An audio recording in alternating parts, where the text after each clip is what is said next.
নমস্কার বন্ধুরা, লিপিকাস কিচেনে আপনাদের সবাইকে স্বাগত। আমি আবারও আজকে চিকেনের একটা রেসিপি নিয়ে চলে এসেছি। আগামীকাল জামাই ষষ্ঠী, সেই জন্য জামাই ষষ্ঠী স্পেশাল লেমন চিকেনের রেসিপি নিয়ে চলে এসেছি। আর এটা একটা রিকোয়েস্টেড ভিডিও। গতবারের চিকেন রেসিপিতে এক দাদা কমেন্টে লেমন চিকেনের রেসিপি দেখতে চেয়েছিলেন। খুব কম উপকরণে কম পরিশ্রমে দারুণ একটা রেসিপি। আর রেসিপিটা ভালো লাগলে অবশ্যই লাইক কমেন্ট শেয়ার করতে ভুলবেন না। আর এই রেসিপিটা বাড়িতে একবার হলেও অবশ্যই ট্রাই করার অনুরোধ রইল। তো চলুন বেশি কথা না বাড়িয়ে রেসিপিটা শুরু করা যাক। এখানে আমি 800 গ্রাম চিকেন নিয়ে নিয়েছি। আর চিকেনের লেগ পিসগুলোতে কিন্তু একটু কাট লাগিয়ে নিয়েছি, যাতে মশলাগুলো চিকেনের মধ্যে ভালোভাবে ঢুকতে পারে। এখন ম্যারিনেটের জন্য চিকেনে দিয়ে দিলাম নুন, আর দিয়ে দিলাম হাফ চামচ গোলমরিচের গুঁড়ো, আর দিয়ে দেব 1 চামচ পাতিলেবুর রস। যেহেতু লেমন চিকেন, এখানে লেবুর ইউজটা কিন্তু একটু বেশিই হবে। আর দিয়ে দিচ্ছি 250 গ্রাম টক দই।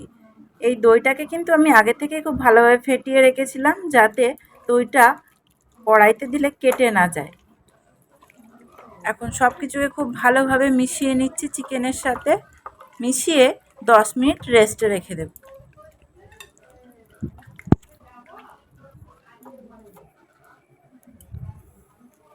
যতক্ষণ চিকেনটা রেস্টে আছে আর একটা পেস্ট বানিয়ে নিচ্ছি। এখানে কিছু ধনেপাতা নিয়ে নিয়েছি কুচিয়ে, আর দিয়ে দিলাম ঝালের জন্য কয়েকটা কাঁচা লঙ্কা। এই কম জিনিসটা ভালোভাবে পেস্ট হবে না, তবুও যতটা পারবো পেস্ট করে নিচ্ছি।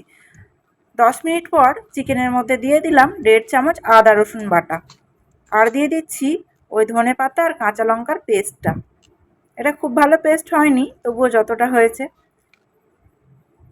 এবার এগুলোকে খুব ভালোভাবে মিশিয়ে নেব।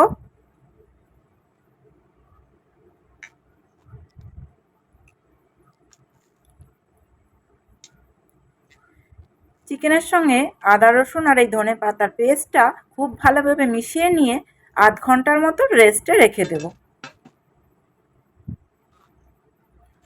আধ ঘন্টা পর ফিরে আসছি। গ্যাস ওভেনটা অন করে কড়াই বসিয়ে দিয়েছি। কড়াই গরম হয়ে গেলে এর মধ্যে দিয়ে দিলাম 1 চামচ গোটা ধনে, 4 থেকে 5টা এলাচ, 2টো দারচিনির টুকরো, 5-6টা লবঙ্গ, নিয়ে নিচ্ছি 10 থেকে 12টা গোটা গোলমরিচ। সব কিছুকে খুব ভালোভাবে একটু ভেজে নিয়ে অন্য একটা পাত্রে নামিয়ে ঠান্ডা করে গুঁড়িয়ে নেব। আবারও কড়াই বসিয়ে দিয়েছি। দিয়ে দিয়েছি 1 কাপ মতো সাদা তেল। এবার একটা তেজপাতাকে ছিঁড়ে দিয়ে দিচ্ছি তেলের মধ্যে। তেলটা খুব গরম হয়ে গেলে এর মধ্যে ম্যারিনেট করে রাখা চিকেনগুলো দিয়ে একটু ব্রাউন কালার করে ভেজে নেব। আর এই সময় গ্যাসের ফ্লেমটা কিন্তু লোতেই রাখবো। খুব বেশি ভাজতে হবে না, হালকা ব্রাউন কালার চলে এলেই হবে।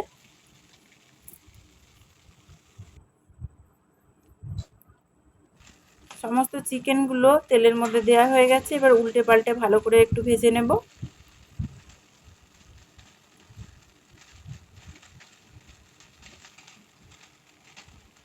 হালকা ব্রাউন কালার চলে এলেই বাটিতে যে এক্সেস দইটা পড়েছিল, মানে চিকেন ম্যারিনেট করে রাখার পরে চিকেনগুলো তুলে যে ভাজতে দিলাম, তারপরে যে বাটিতে দইটা পড়েছিল সেই দইটা চিকেনের মধ্যে দিয়ে দিলাম।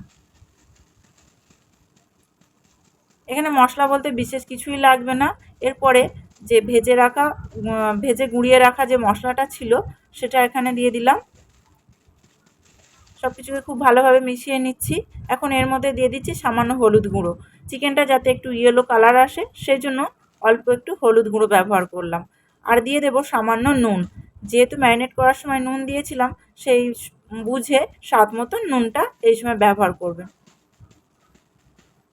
সব কিছুকে খুব ভালোভাবে মিশিয়ে নিয়ে দইয়ের সঙ্গে মাংসটা কষিয়ে নেব মিনিট 5 সময় ধরে। আর এই ফাঁকে বলে রাখি, যারা আমার এই ভিডিওটা ফেসবুক থেকে দেখছেন তারা ফেসবুক পেজটাকে ফলো দিয়ে, এবং যারা আমার এই ভিডিওটা ইউটিউব থেকে দেখছেন তারা আমার ইউটিউব চ্যানেলটাকে সাবস্ক্রাইব করে আমার পাশে থাকার অনুরোধ রইল।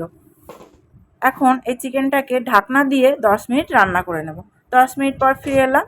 এবার এর মধ্যে দিয়ে দিচ্ছি কয়েকটা লেবু পাতা, আর দিয়ে দেব একটা পাতিলেবুর গায়ের যে সবুজ অংশটা থাকে সেটা গ্রেটারের সাহায্যে গ্রেট করে।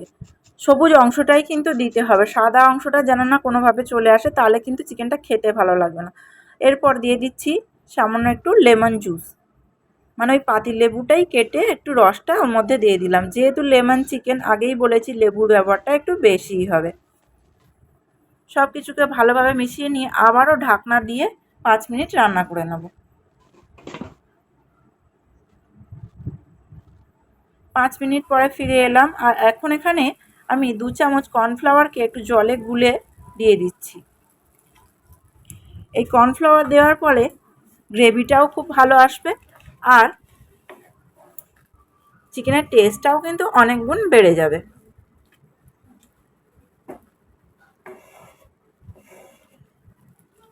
কর্নফ্লাওয়ারটাকে মিশিয়ে নিয়ে আবারও ঢাকনা দিয়ে 5 মিনিট রান্না করে নিচ্ছি।